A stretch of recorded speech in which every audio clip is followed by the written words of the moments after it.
The 11th All Africa Business Leaders Awards were announced at a glittering ceremony at Sun City recently. The prestigious event attracted some of Africa's most notable business leaders and decision makers.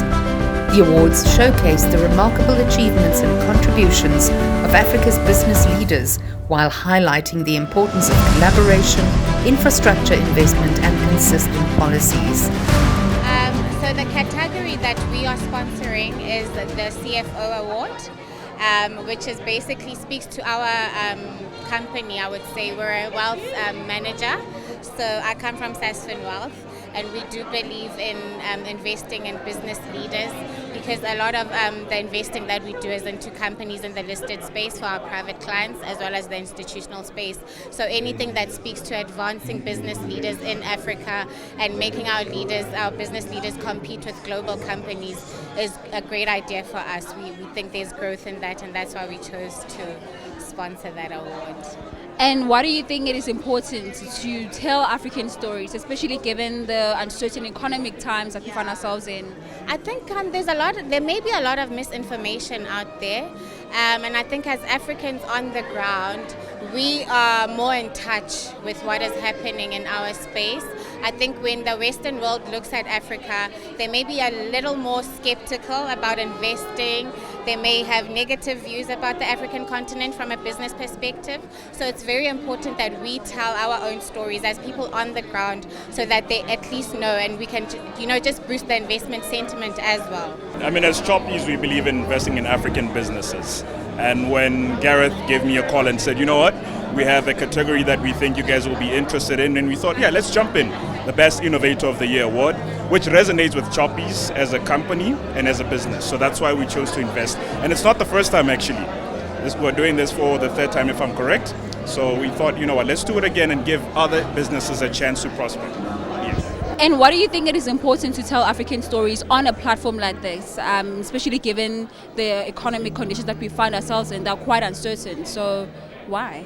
I mean, it's great for investors. Investors need to know that in Africa, the businesses that can be invested in, that can prosper as well. Young people are here in Africa across board, particularly in SADC. So it's very important for us to tell our stories to the world, so that the world can see that there's potential in Africa. There's potential businessmen in Africa. There's potential businesswomen in Africa, and particularly staging the youth, saying to the world, come to Africa, invest in Africa, and see the returns that you can get.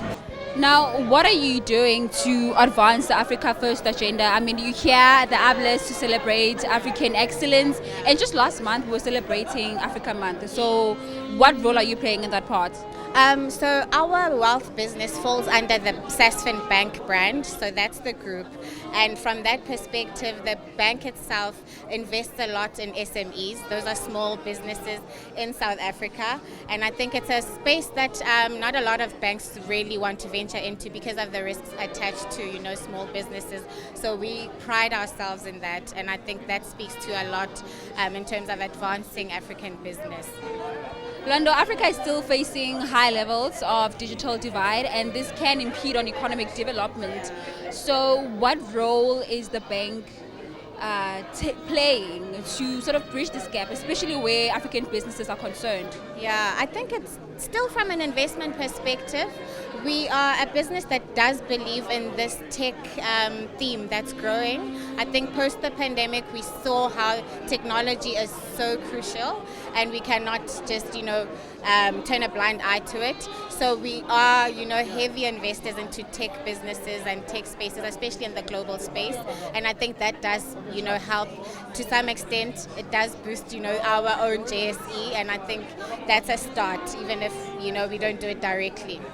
Now, as you know, South Africa, there's investor sentiment towards the country is not so good. So what is the bank doing to boost sentiments towards not only South Africa, but Africa as a whole? Yeah, like I said, we're big investors in the global space, and we are big also in putting our research out there.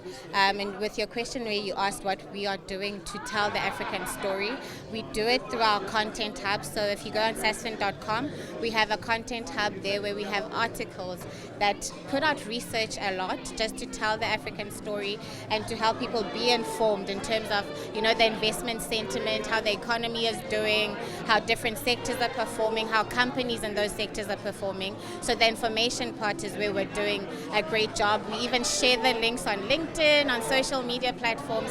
So I think we're putting the information out there. Now, as one of Southern Africa's largest retailers, how are you enabling or rather supporting African startups operating in the same sector to grow into future retail giants like yourself? I mean, like you said, we are the biggest retailer in sub-Saharan Africa. So what we do is we support businesses both for established and young entrepreneurs by giving them back via CSR, via business opportunities where, for instance, in my country, in Botswana, what we do is we buy strictly from local farmers, from local producers. And that is our way of saying to young businesses, we're going to support you until you reach a point where you become successful like Choppies is today. Tell us a bit about some of the projects that Choppies is working on to accelerate the African Free Trade Agreement. I'm talking about including African produced products for Africans in your stock shelves. Yeah, I mean, there are great initiatives that Choppies is working on. Like I said, Choppies is the biggest retailer in sub-Saharan Africa. There are projects that are being done in Botswana, there are projects being done in South Africa, there are projects being done in Zimbabwe, Zambia, Namibia, that I cannot mention because of how many they are, but there are great projects that are being done. But particularly, like I said, our major focus is helping and dealing with young entrepreneurs.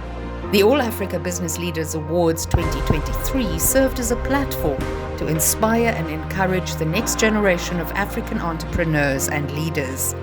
With the collective efforts of businesses and individuals, Africa's potential for economic growth and development is set to flourish, paving the way for a brighter future for the continent and its people.